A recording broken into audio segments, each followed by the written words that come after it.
Olá, eu sou Janaína Spolidório, professora, criadora de conteúdos didáticos e este é o Origem, podcast que fala sobre a raiz da educação no Brasil e no mundo.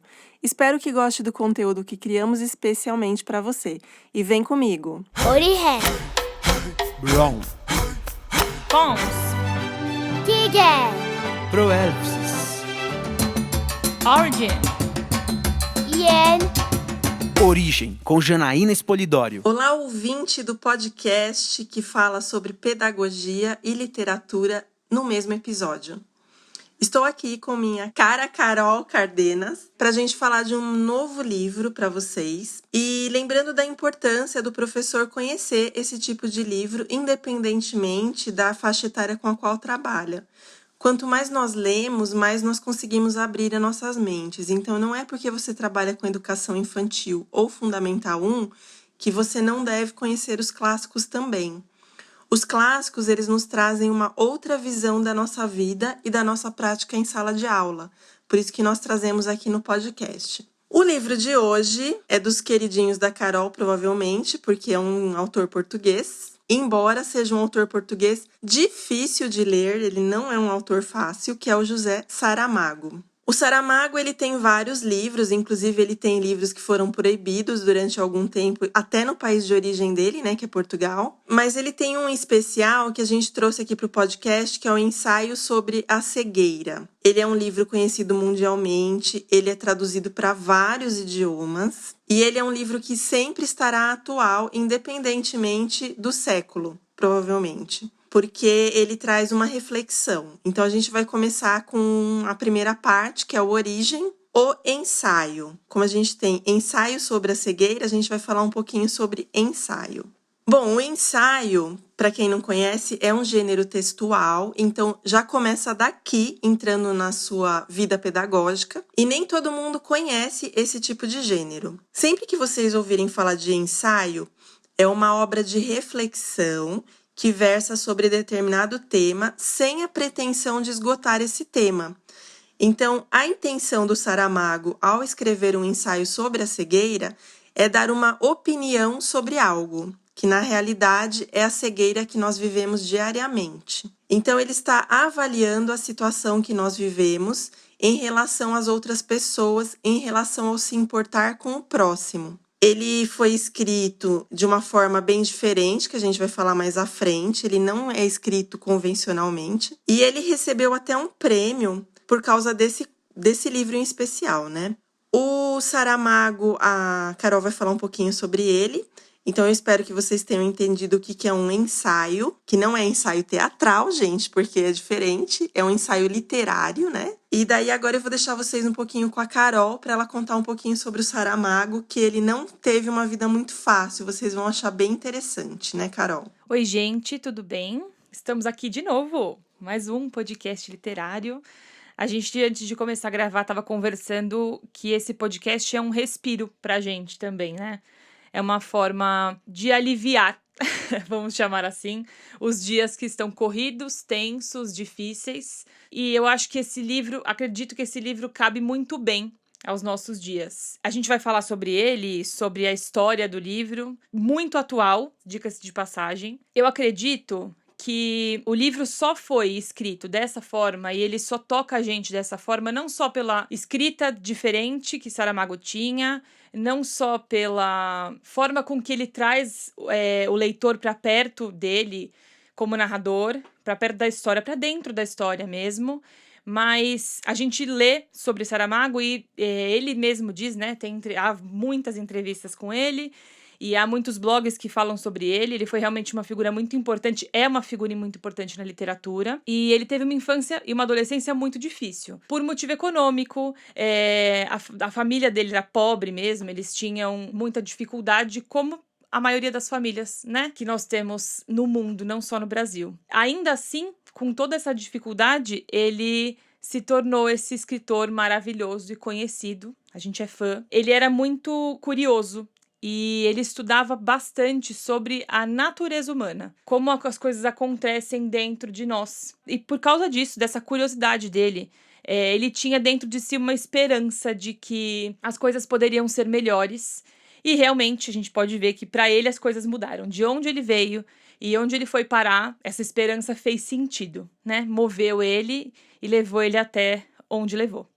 Ele faleceu em 2010, ele teve uma leucemia crônica, mas deixou pra gente vários presentes aí em forma de livro. Bom, então, como vocês podem ter notado, né, pelo que a Carol contou, não foi uma vida fácil. Ele, inclusive, ele começou a escrever mesmo depois dos 20 anos, porque ele não tinha condições econômicas, eram tão parcas as condições econômicas que ele não conseguiu frequentar a escola como deveria. Ele frequentava uma biblioteca pública e nessa biblioteca pública ele quase que aprendeu a estudar sozinho, né? Então, você vê ali que toda essa dificuldade que ele sofreu é uma coisa importante para a escrita dele, especialmente para o ensaio sobre a cegueira, porque nessa dificuldade dele, ele conseguiu analisar melhor as pessoas. Então, as pessoas não eram boazinhas com ele. Segundo tudo que ele conta em entrevista, ele criou, assim, dentro de si, uma esperança que ele queria fazer sucesso, mas as pessoas sempre impediam. E ele conseguiu fazer o sucesso,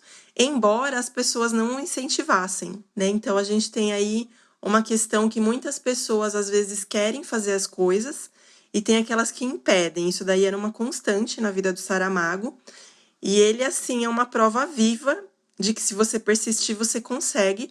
Tanto que ele é o primeiro e o único escritor de língua portuguesa a ganhar um prêmio Nobel de Literatura.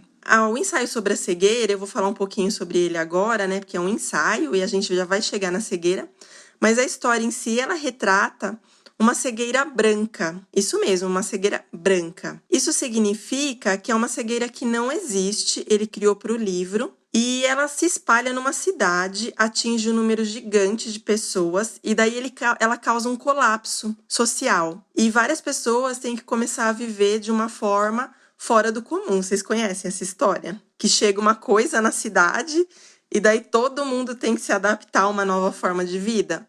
Essa é a cegueira branca do Saramago, que por algumas razões dá para fazer um paralelo em relação ao que nós estamos vivendo hoje, né? Então, a gente tem uma cegueira de informações aí também, que agravam a nossa vida cotidiana, porque eu já ouvi várias pessoas, né, as pessoas que eu converso, que eu tô em casa, né, mas as pessoas com as quais eu converso, elas falam que não sabem o que é verdade que se conta na TV ou no jornal ou na imprensa, porque algumas informações elas não batem. Então, você vê ali a visão de várias pessoas ao mesmo tempo sobre o mesmo assunto, o que causa também um tipo de cegueira, né? E a gente tem a cegueira em relação ao coronavírus, né, em si, porque é uma situação que veio, ela é invisível, assim como a cegueira branca, e ela provoca uma mudança social muito grande.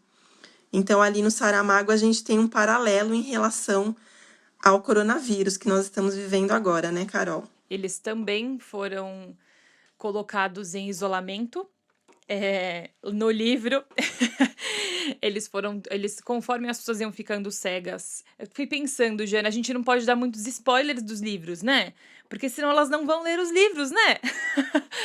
Mas, mentira, a gente vai falar assim, tá bom? Pra vocês ficarem curiosos pra ler os livros. Então, façam isso, por favor. O livro é curtinho, poucas páginas, façam isso. Conforme as pessoas vão ficando cegas, eles não sabem o motivo dessa cegueira branca, qualquer coincidência com o que estamos vivendo, não é mesmo? Eles têm um manicômio na cidade, na verdade eles têm algumas alternativas de lugares para colocar as pessoas que estão ficando cegas, porque não se sabe se é contagioso ou não.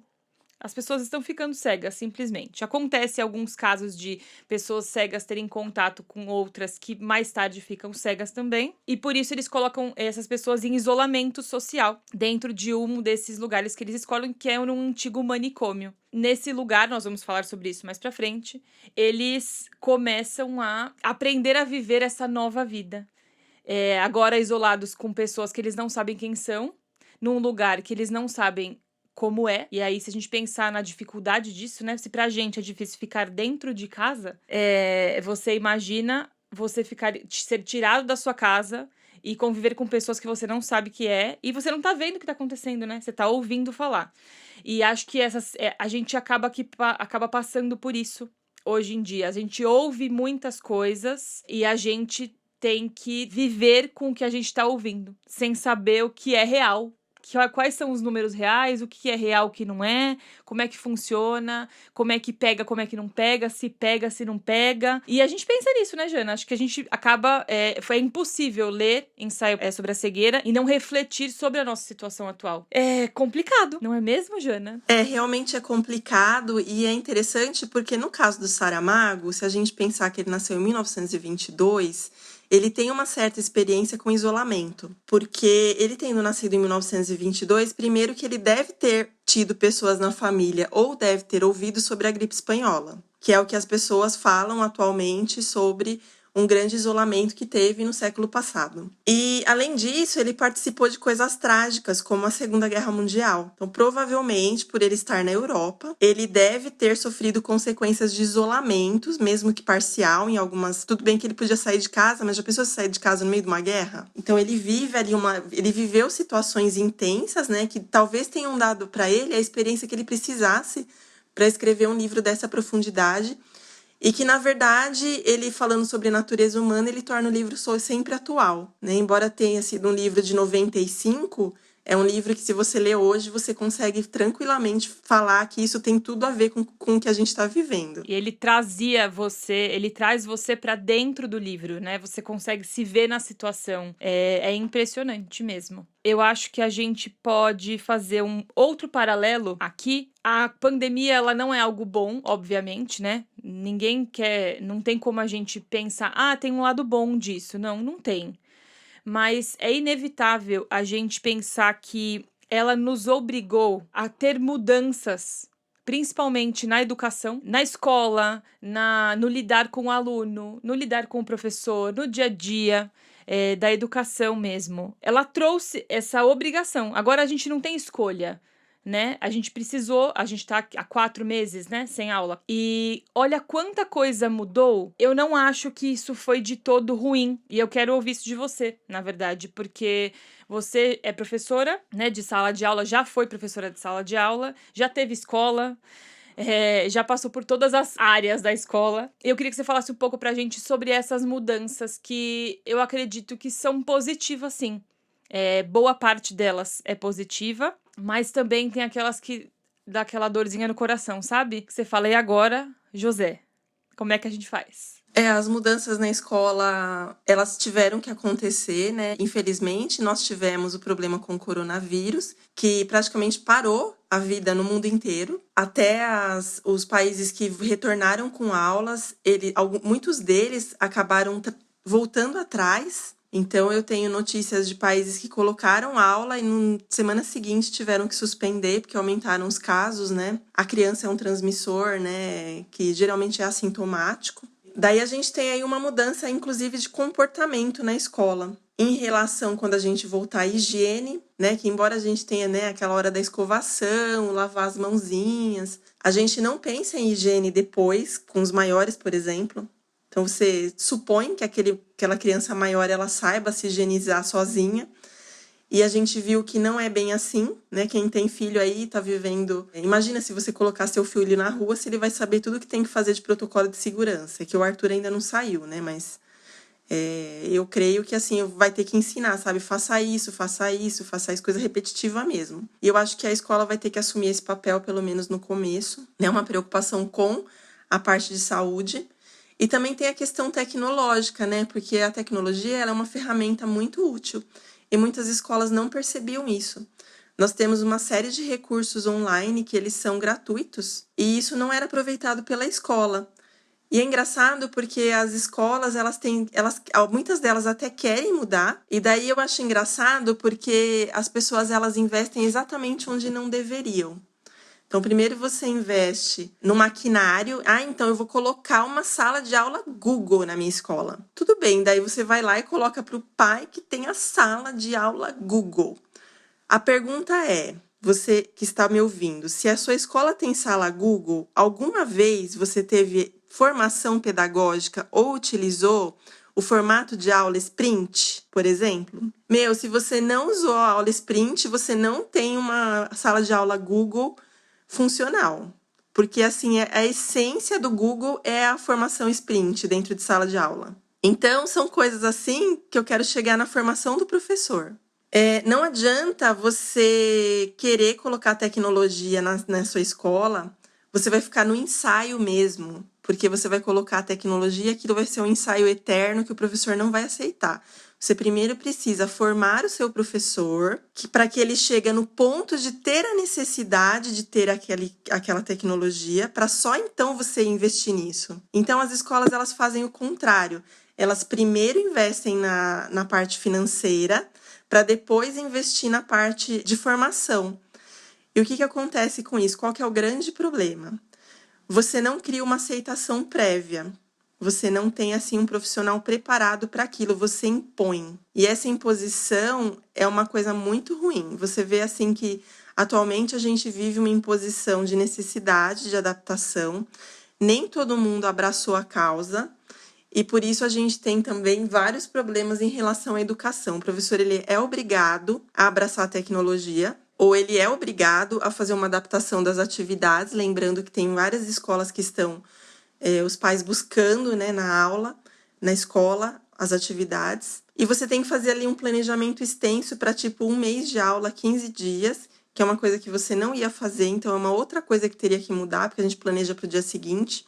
Eu já vi professor indo para o recreio e fazendo impressão de atividade antes do recreio, antes da aula, né, que vem depois do recreio, para poder dar. Já vi várias vezes isso acontecer. Você vê nitidamente que não tem um planejamento. E no final, a educação ela vira um ensaio global. Por isso que a gente não é valorizado, porque a gente tem ali um ensaio de educação, mas nunca chega na educação em si. Você não consegue chegar num finalmente. E a Carol tá com uma cara muito engraçada, gente, se vocês pudessem ver. Eu acho que ela tá com aquela cara realmente. Eu estou sofrendo, estou sofrendo, porque é uma adaptação mesmo. Foi imposta uma adaptação, Jana. Eu tô me colocando como alguém que já esteve em sala de aula, tô me colocando como mãe, porque a gente trabalha em casa, você também trabalha em casa, mas você também teve que assumir esse papel com o Arthur, né? Eu aqui com o Felipe, você com o Arthur. Essa adaptação, eu acho que ela é dolorida pro professor, porque a gente, como professor, e eu tô falando porque eu já fui, e eu tive que me adaptar. Eu não sabia como era estar numa sala de aula. E eu cheguei lá no susto, cada escola tem um jeito, tem um modo diferente, tem as suas regras, e a tecnologia, ela faz parte da nossa vida. É inevitável, Jana. Nós precisamos, e eu vou falar isso, pode soar estranho, mas qualquer pessoa precisa saber como é abrir um e-mail, como é subir uma aula para um Google Drive ou um Dropbox. Isso talvez não fizesse parte da vida de muitos professores que precisaram se adaptar a preparar aulas de última hora, a preparar um mundo de informação que às vezes eles não tinham o trabalho de parar e fazer com cuidado essa aula. Parece uma crítica, né, até. Mas eu acho que a gente precisa começar a pensar, agora mais do que nunca, de que nós precisamos nos atualizar. Se a gente busca um reconhecimento, se a gente não quer mais ser tratado como babá de filho das pessoas, e sim um professor que precisa ser respeitado, nós precisamos tomar cuidado com o que a gente faz. Aquilo que a gente espera tem que condizer com aquilo que a gente faz. Saramago, ele teve uma vida horrível, difícil, ele teve pouquíssima condição de tudo, mas ele tinha algo dentro dele que ele queria fazer. Ele acreditava que podia ser diferente, ele acreditava que poderia fazer de uma forma diferente, e aquilo que ele fazia, aquilo que ele dizia, e como ele vivia depois trabalhando, enfim, condiziam com o sonho dele. E eu acho que a gente tem que prestar atenção se aquilo que a gente fala e exige como respeito, como ser visto como profissional, se condiz com aquilo que a gente é, efetivamente, como professor ou dentro no ambiente escolar. Você acha que eu tô pirando, Jana? Me fala. Não, Carol, eu acho que tem tudo a ver com, assim, o que aconteceu, né, o que está acontecendo e com o que a gente precisa começar a pensar. A gente precisa sair desse ensaio, esse ensaio eterno que a escola vive, e a gente precisa começar a realmente viver o que as crianças precisam aprender. É o vivenciar para aprender e o aprender para transformar. Então, se você não vivencia, você não consegue aprender. E se você não aprende, você não consegue transformar o seu aluno e muito menos a mentalidade das pessoas em relação a área da educação. Origem, com Janaína Espolidório. Bom, vamos para a segunda parte, que é sobre a cegueira. Já falamos sobre o ensaio, já saímos do ensaio, vamos para os finalmente, que é realmente a cegueira que acontece no livro e acontece diariamente nas nossas vidas. A cegueira no livro, ela começa quando você começa a ler, gente. Você começa a ler esse livro, não pense que é um livro normal, porque ele não é. E é engraçado porque no começo ele até tem um pouco de pontuação, por exemplo. Muito parca. Mas conforme você começa a ler, você vai perceber que ele não usa ponto final, ele não usa parágrafo, ele não usa divisão de capítulo, ele não usa nada. Ele quer causar no leitor a impressão mesmo que ele está ficando cego. Então isso eu acho fantástico, porque assim, é um escritor que ele consegue trabalhar com as sensações. E olha a neurociência aí. Porque o que acontece? Só de você olhar as páginas, se você abrir o livro antes de comprar, você não vai ler. Vou ser muito sincera, é igual aquele Baldolino do Umberto Eco, não sei se vocês já leram. Mas a capa é maravilhosa, é uma capa prateada, com um guerreiro medieval na capa, todo estiloso. Pelo menos quando eu comprei era assim. Até eu comprei, acho que foi em Curitiba. E daí eu queria um livro, daí, nossa, que linda essa capa do Umberto Eco, e vamos lá, né? Daí quando eu comecei a ler Baldolino, gente, aquilo é escrito para maluco. Porque ele escreve como se o escudeiro escrevesse. Então, o menino praticamente era analfabeto. Então, você está lendo ali. Imagina a escrita de um tipo silábico, quase silábico alfabético, escrevendo um livro. O primeiro capítulo é assim. Quase fiquei louca, né? Porque você tinha que ficar decifrando. No caso do Saramago, ele escreve direitinho, só que ele causa, assim, visualmente um desconforto. Porque o leitor ele não está acostumado a ler. Você vê ali, nitidamente, como faz falta escrever sem parágrafo, sem travessão, sem pontuação nenhuma. É uma coisa assim... É a cegueira do leitor. Então, a cegueira já começa ali com você olhando a página, né, Carol? Eu até estava comentando com você, antes da gente começar, que a gente releu o livro antes de... Porque a gente leu... A maioria desses livros todos que nós temos trazido, nós lemos na faculdade, né? Então, faz um certo tempo, ninguém precisa saber quando foi. Mas a gente relê para poder trazer para vocês a nossa impressão e contextualizar mesmo para hoje, né? Pro hoje. Eu comecei a ler aquilo e me dá um desespero, porque a gente revisa conteúdo, né? E eu já peguei edição e revisão de livro que estavam escritos assim, e não propositalmente. Então dá aquele desespero no coração. E aí eu comecei a ler... E às vezes eu olhava a fala, porque é tudo corrido, o texto é corrido, e eu falava, quem que tá falando isso? Peraí. Aí eu voltava no texto, tá, é a fulana. É uma leitura difícil, ela demanda uma atenção. E a única coisa, vou dar uma dica pra vocês, uma única coisa que eu percebi agora, né? Lendo de novo, é que a gente sabe que começa uma fala porque ele coloca a letra maiúscula. É isso. Então, a única coisa que diferencia uma frase, o narrador falando, de um diálogo, é que o diálogo vai começar sempre com a letra maiúscula. Ponto. Só tem isso, gente. É desesperador. Tirando o fato de que os personagens não têm nome, né, Jana? A gente vai falar deles agora, mas todos eles são somente a descrição. Então, a gente vai falar de alguns, mas é o primeiro cego, o cego malvado, a rapariga de óculos escuros, e aí vai, né? É curioso. Eu li também dessa pesquisa que a gente faz, alguém disse, né, de que se eles estavam cegos, de nada adiantava. Em algum momento no livro tem um diálogo do médico, que fica cego também, com a mulher, e ele fala sobre... de que adianta você saber qual é a minha formação, ou meu nome, ou enfim, se eu tô cego? Eu não sirvo pra nada. E é complicado, pesado. Eu lembro de quando li essa frase, eu fiquei, meu Deus, que horror, não é isso, não é assim, né?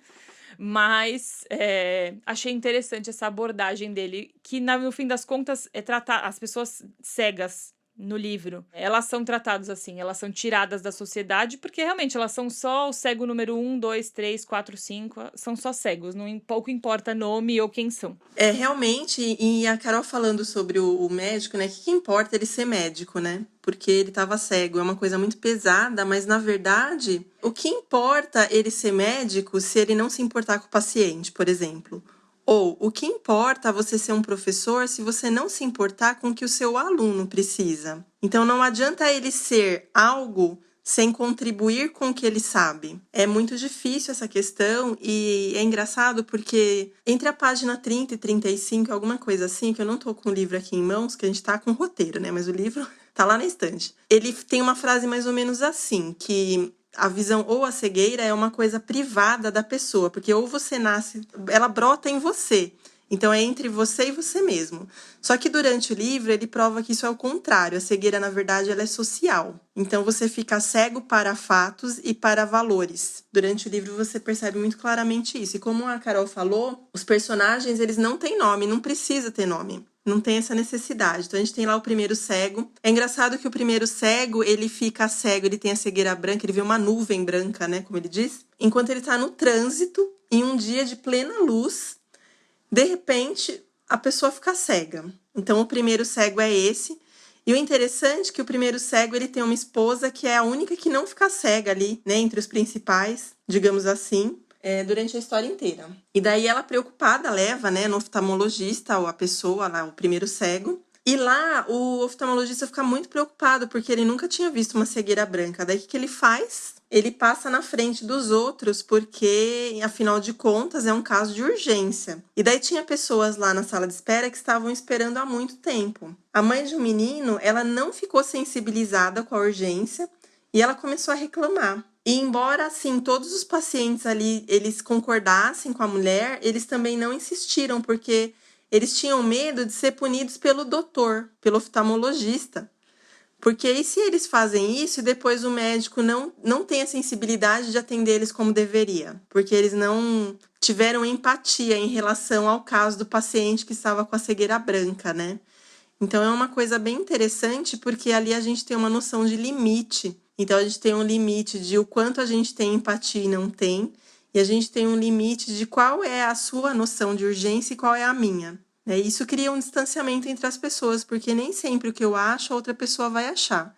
E a transformação, ela vem de dentro, então é uma coisa muito difícil você convencer uma pessoa que não está preparada para aquilo, né, Carol? Quando eu lembro de ler essa parte, ficar pensando como a gente é egoísta. O meu é sempre mais urgente que o seu. Se eu tô no hospital junto com outras pessoas, pra mim é sempre porque se eu tô no hospital e o outro também, então o meu é mais... Eu tô aqui também, então o meu também é urgente. A gente não tem essa... É empatia mesmo, que é uma palavra tão falada e pouco praticada, no fim das contas, né? A gente perdeu isso, o ser humano perdeu. E como todos nós somos egoístas, porque nós somos, então todo mundo age assim. Mesmo quem não se sente assim, não reage a isso. Porque tem receio de tomar um grito, falar, você é trouxa, mas por que você faz isso? Mas por que você deixa? Mas fulano não merece. Mas por que você vai ter? Mas a criança é mal educada mesmo, eu não tenho nada a ver com isso.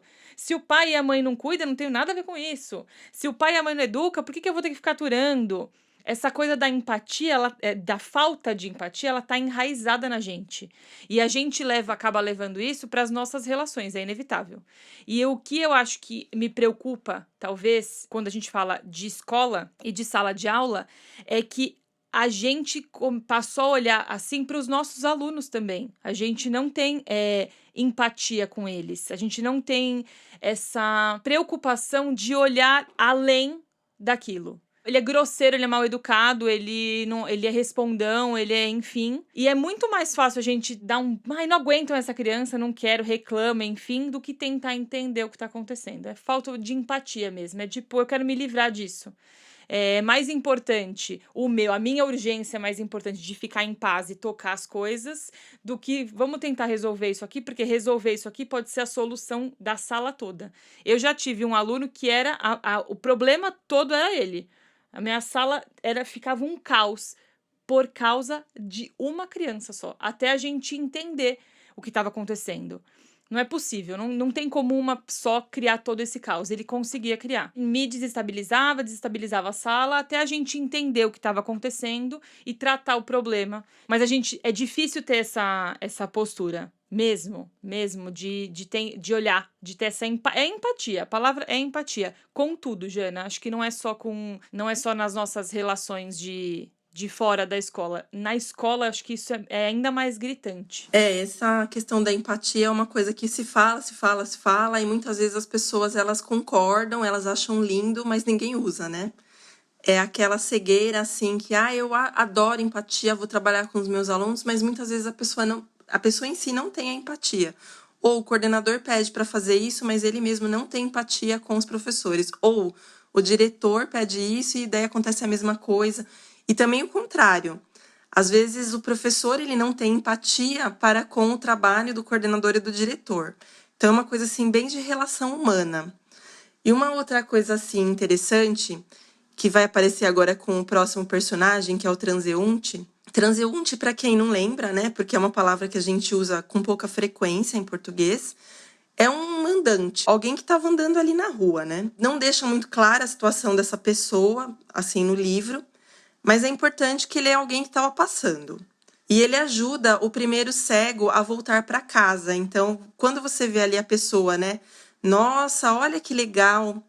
O cara, ele foi super legal com o primeiro cego e ajudou a voltar para casa, né? Porque o cara não enxergava.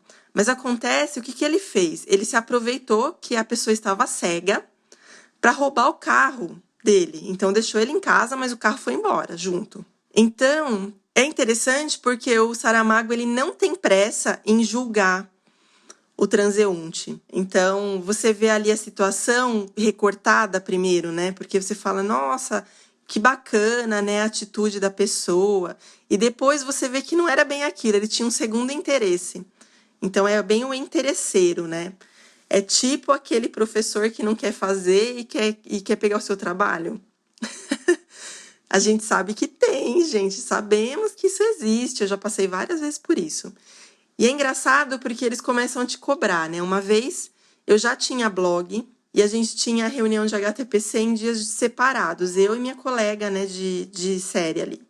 A Dulce ia na segunda-feira no HTPC, eu ia na terça com a outra professora, com a Cida. E é engraçado porque naquele ano foi um dos piores anos de coordenador da minha vida, porque a coordenadora tinha alguma coisa comigo. Eu sempre me dei bem com coordenadora, menos esse. Não sei se ela tinha, sabe, inveja, sei lá, alguma coisa assim, porque tudo que era meu não prestava, sabe, aquilo? Uma coisa de pessoa, você vê que não era profissional. Então eu podia, assim, pintar o teto de dourado e ia estar errado.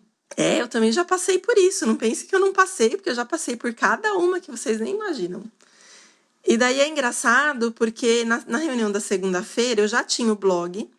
As atividades que eu fazia em sala de aula eu colocava no blog, porque eu tinha pais que acessavam e tinha outros professores que utilizavam a mesma atividade que eu, e elas eram todas gratuitas. E daí a coordenadora pega e fala para a Dulce que nós éramos muito egoístas, porque a gente não passava para o resto da escola as nossas atividades de primeiro ano. Daí ela me contou isso na terça, eu falei, mas fica exposto no blog para qualquer um pegar. Como assim eu não passo atividade para ninguém? É uma coisa assim que não só eu passava para quem estava na escola, porque assim é público, como para qualquer um do Brasil ou do mundo pudesse pegar ali no blog. Então você percebe ali que às vezes as pessoas elas não enxergam todo o quadro. Então era tão urgente a necessidade da pessoa criticar que ela acabava achando coisas que não existiam. E ali no transeunte, na verdade, você primeiro vê um ato de bondade e você já julga aquilo como bom, né? Então, no caso aí da coordenadora, você julgava que ela estava fazendo o trabalho dela, que era pedir para a gente compartilhar. Gente, compartilhar tem um limite, inclusive, né? Assim, nem tudo a gente compartilha exatamente para que a gente tenha uma valorização profissional. Além disso, ainda tem a questão que depois você vê a verdadeira natureza do ser humano ali, que é o que ele quer mostrar. Ele quer mostrar em relação aos oportunistas. Então, a pessoa, ela vê a oportunidade de uma pessoa não enxergar, ela não estar acostumada com aquilo e se aproveita da situação para fazer um roubo. Olha que coisa absurda.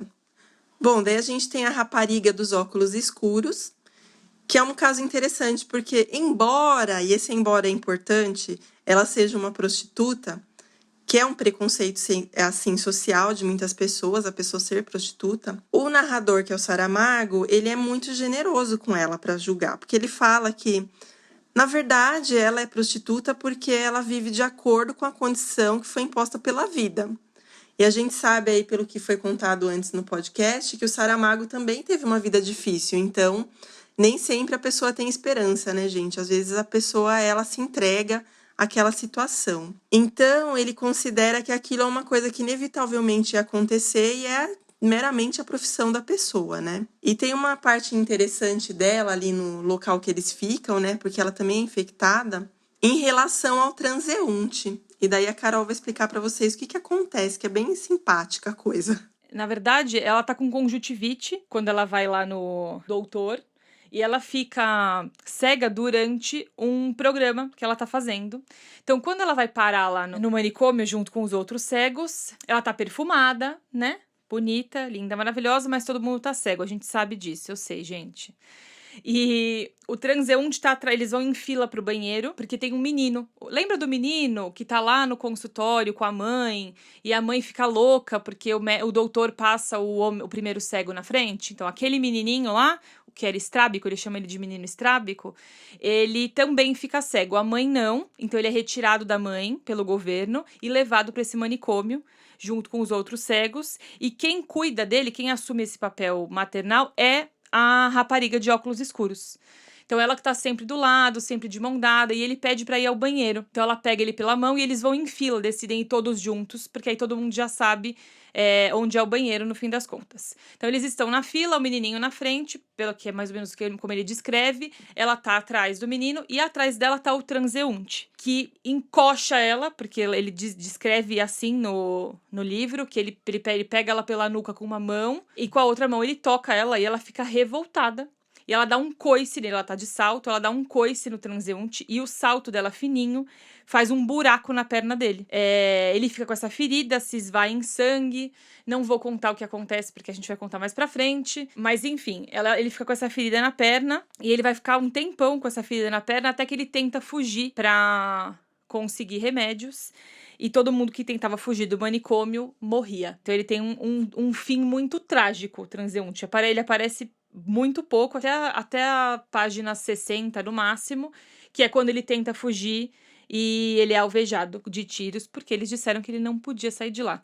Outra coisa que é horrível, e eu vou, só pra gente concluir essa parte, é que quando eles são levados pra lá, tem um alto-falante nas câmaras que eles ficam, e as ordens vão aparecendo por lá todo dia. Então eles avisam quando chega a comida, e tem várias regras, né? E uma delas é que se alguém morre, se algo acontece com alguém, quem tem que enterrar são os outros cegos.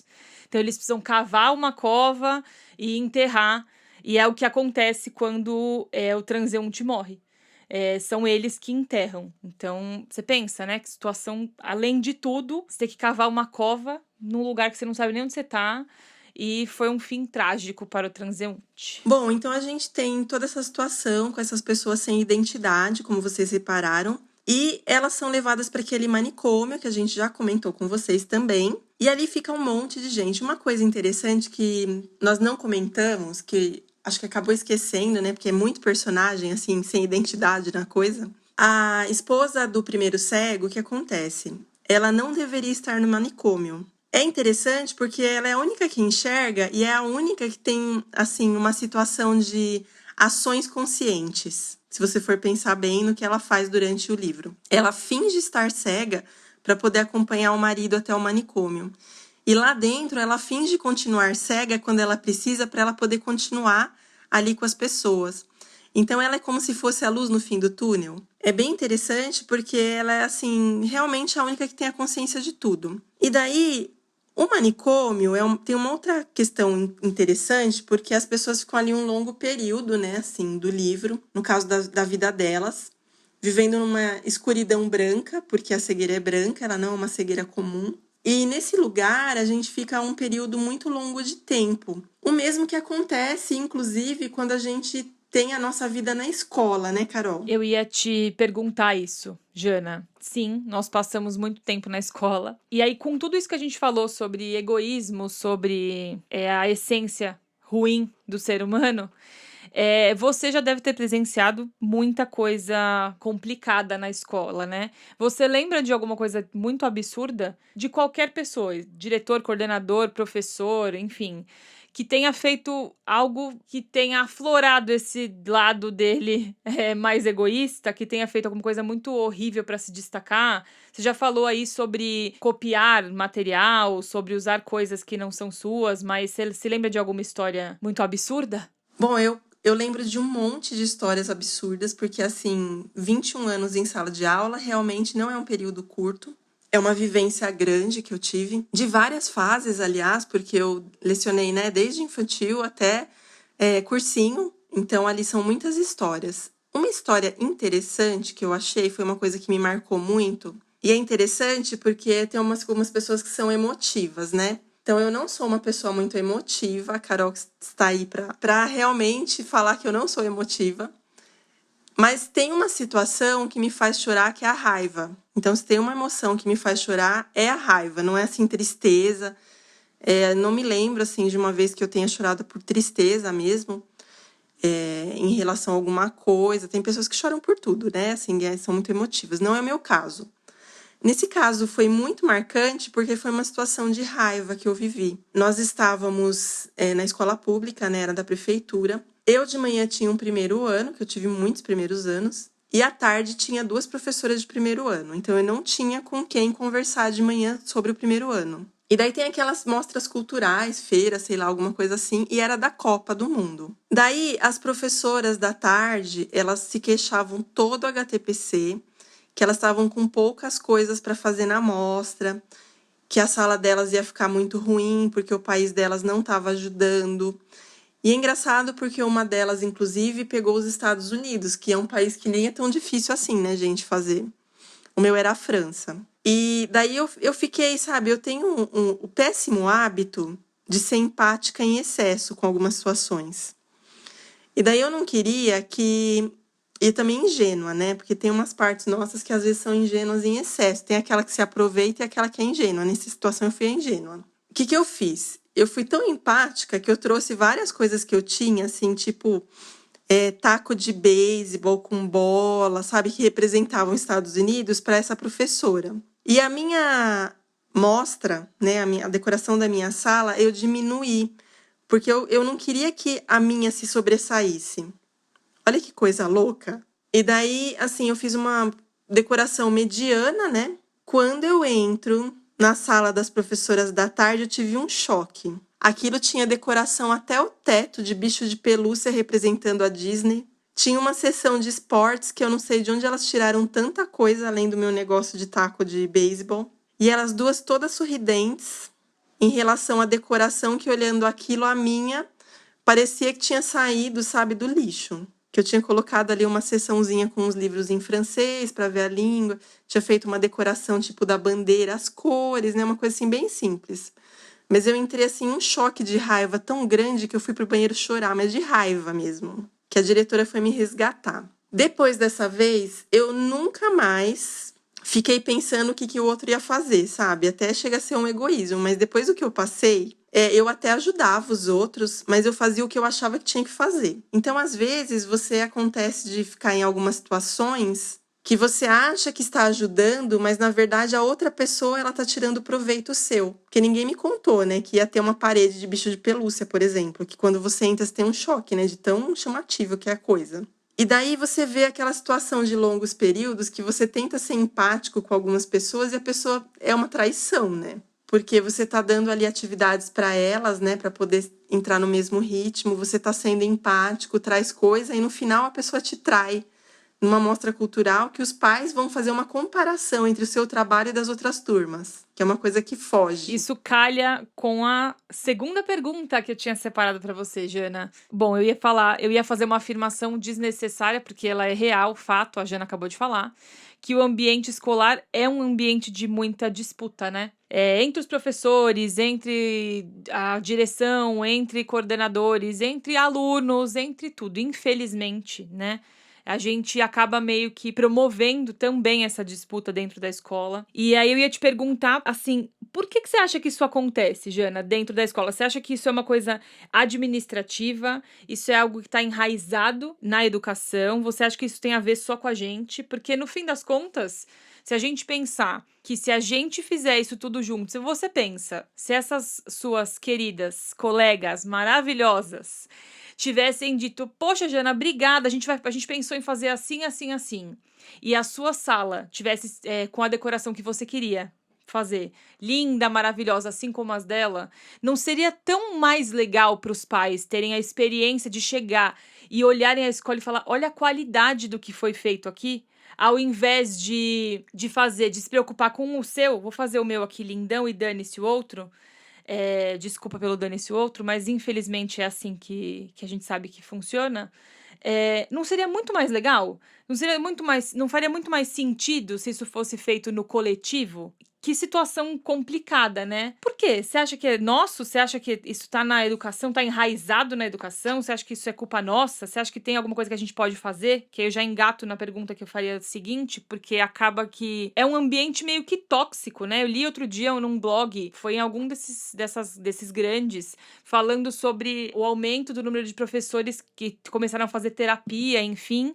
E o motivo da terapia era a relação na escola. Era o ambiente escolar. Eles chamavam o ambiente escolar como ambiente tóxico. Eu achei isso muito forte, muito pesado. Como é que faz, Jana? Tem algo que a gente, pessoa, tem que mudar, obviamente, né? Claro que sim.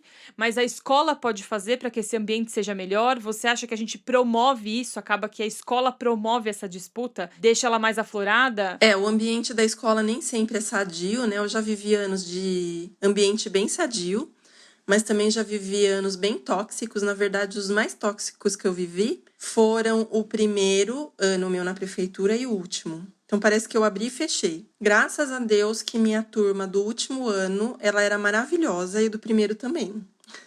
Foram turmas, assim, que são aquelas do tipo inesquecível, em desempenho, em, assim, colaboração dos pais. Então, era uma coisa, assim, bem que contribuía para eu não ficar doente, talvez.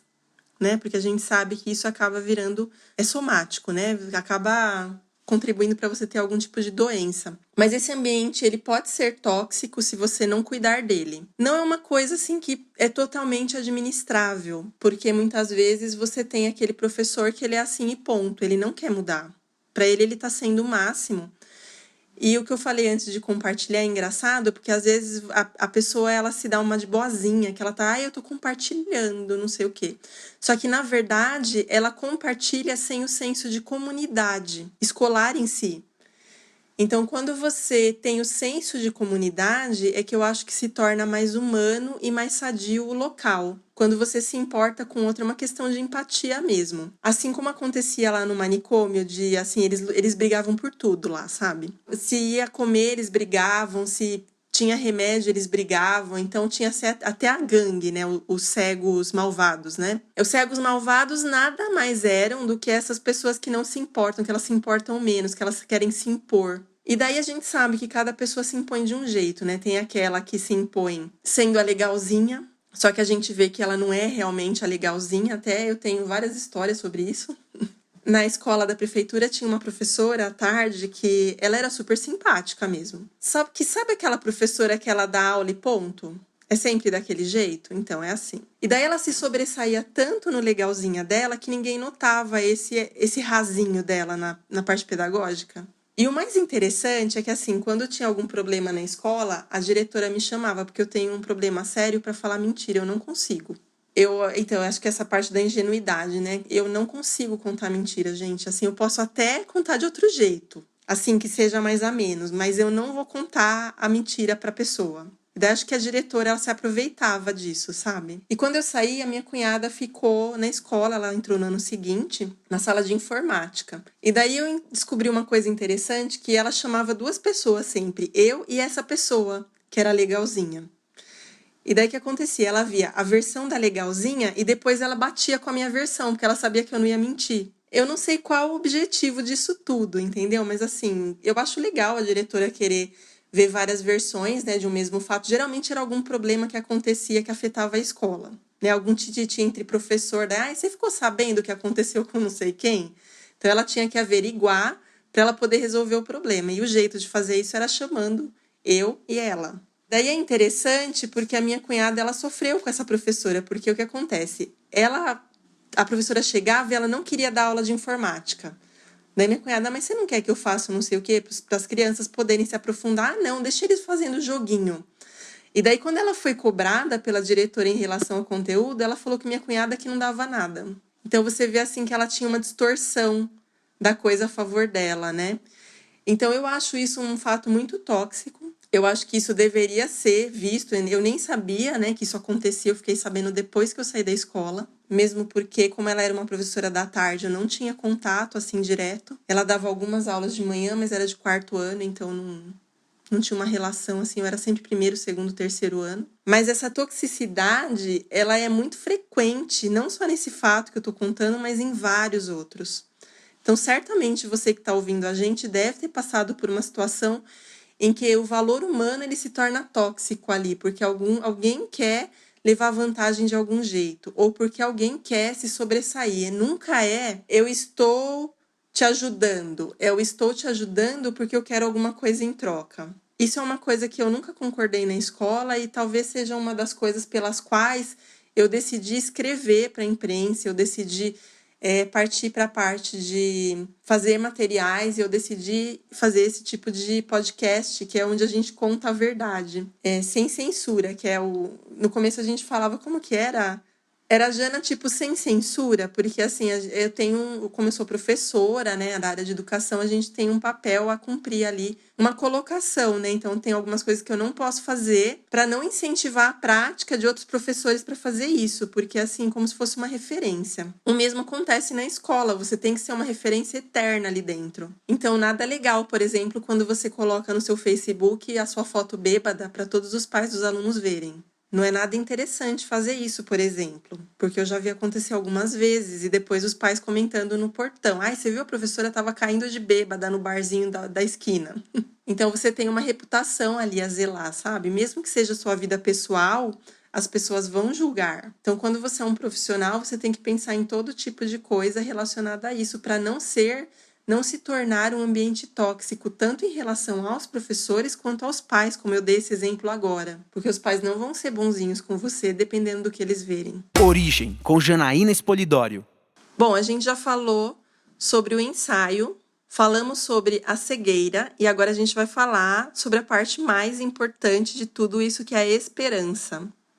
Sim, porque há realmente uma luz no fim do túnel.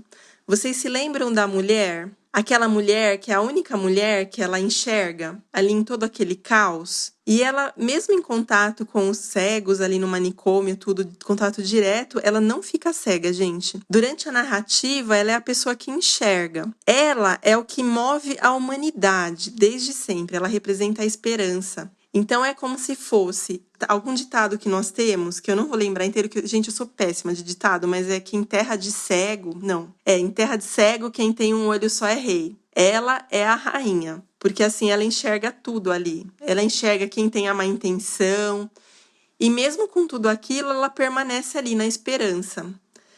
E é engraçado porque dá a impressão, eu acho que é essa a intenção, inclusive, do Saramago, de dizer que por causa das ações dela, que tem valores humanos muito profundos e positivos, ela consegue se safar da cegueira porque ela é uma pessoa boa. Ela não é uma pessoa tóxica, mesmo estando em um ambiente tóxico, que é o manicômio ali no caso. E ela acaba indo parar ali porque ela é solidária.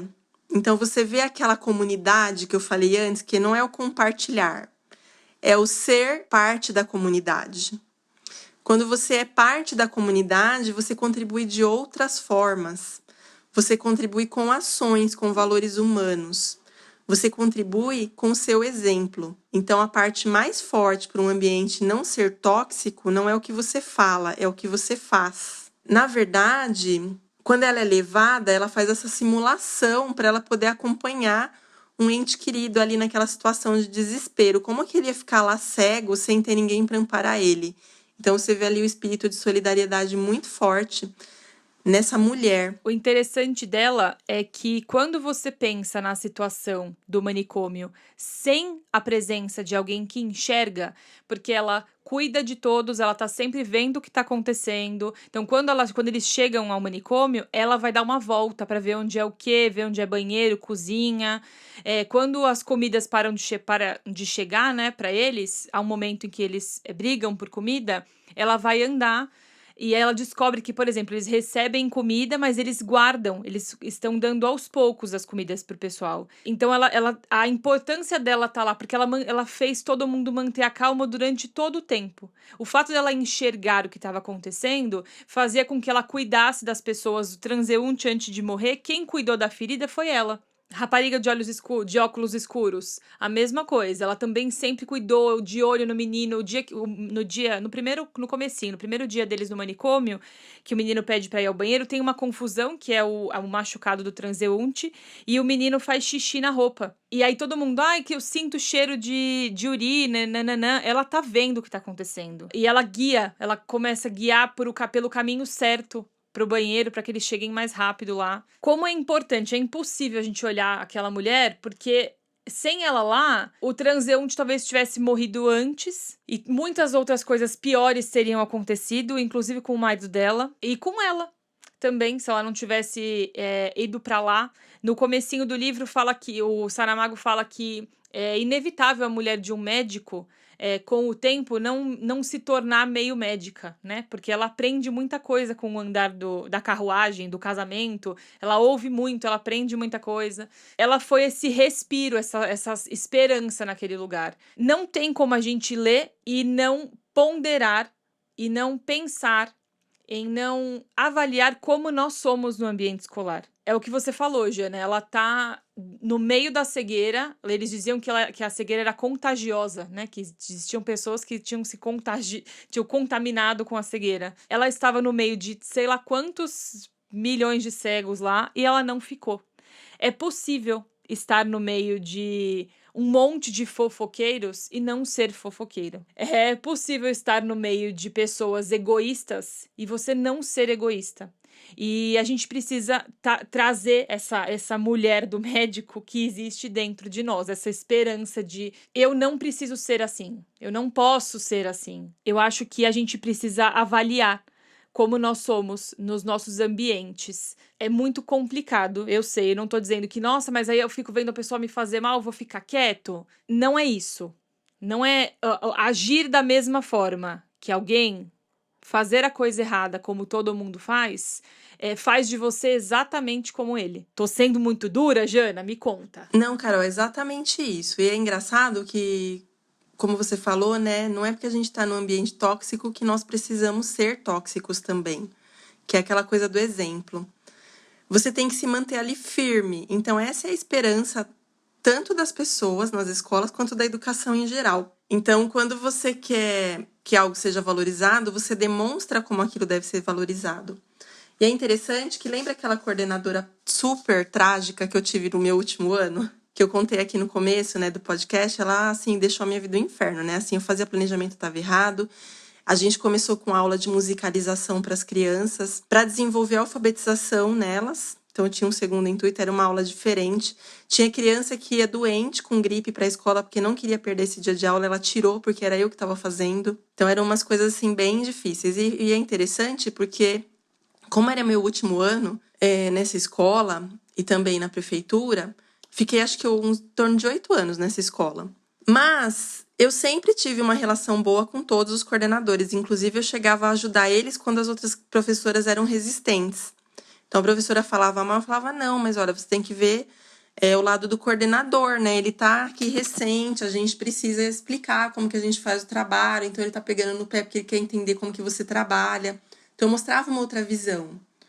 Mesmo porque eu já tinha sido coordenadora, né? Então, a gente sabe que quando você passa por aquilo é completamente diferente.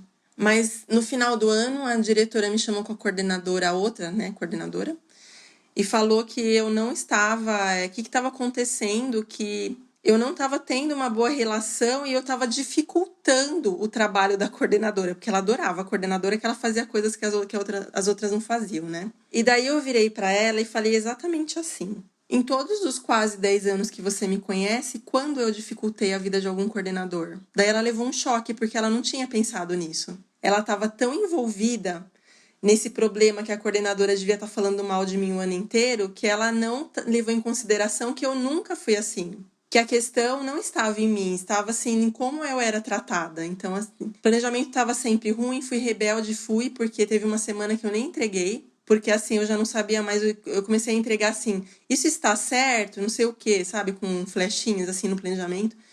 E daí são situações que você você tem que persistir, você fala, não, eu sou assim, e você tem que mostrar que você é assim. Então, você olha e você fica firme ali. Fala, quantas vezes você me viu fazendo isso? Alguém vem contar alguma coisa que você não fez, você se mantém firme e você mostra que você fez diferente. Com ações. Então, eu mostrei com ações, recordei, né? Aquilo que, assim, não tinha como refutar, sabe? Falar, não, é mentira o que você está falando. Mesmo porque, como eu falei, eu tenho uma dificuldade para mentira, né? Aliás, eu odeio gente que mente. Às vezes aparece alguém, é até assim coisa da loja, né? Mas às vezes acontece de no atendimento a pessoa vir e falar assim, ai, eu não consigo acessar o material. Daí a Rose me conta assim, ah, mas você não consegue acessar? E deixa eu olhar aqui. Daí ela vai olhar no sistema e a pessoa já fez até o download. Eu fico pé da vida com isso, porque assim, eu não sei se a pessoa não percebeu que ela fez o download ou se ali é uma mentira, né? Mas depois em seguida a pessoa fala, realmente, eu tinha baixado, eu esqueci. Como assim você esqueceu e tá reclamando que você não sabe nem entrar? Então, assim, são coisas que me deixam muito brava, porque eu não faço esse tipo de coisa. Você é o parâmetro de você mesmo. Em todo lugar que você for, seja na escola, seja na sua família, seja quando você tá em uma festa, o que você faz é o que você é.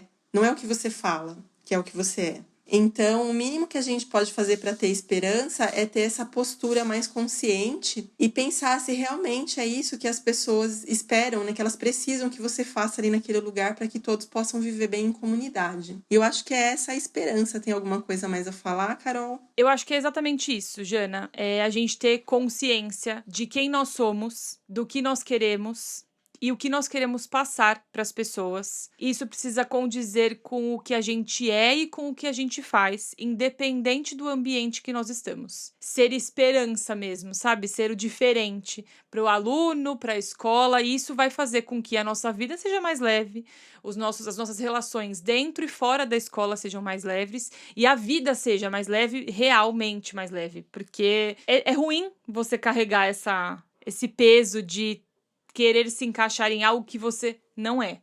Você terminou lindamente. Sejamos esperança aonde a gente estiver.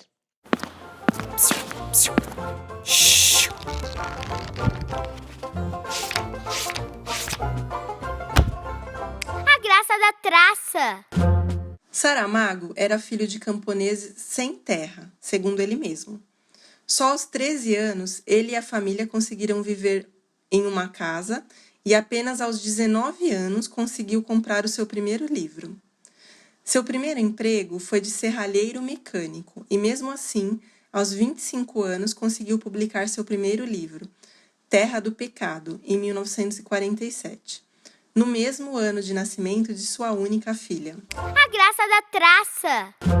Todos os livros de Saramago partem de uma situação improvável ou impossível, sem exceções. A graça da traça.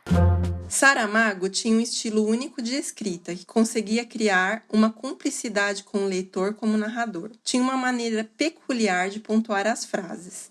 É raro encontrar pontos finais, não usa travessões em diálogos e usa as vírgulas com constância em suas obras.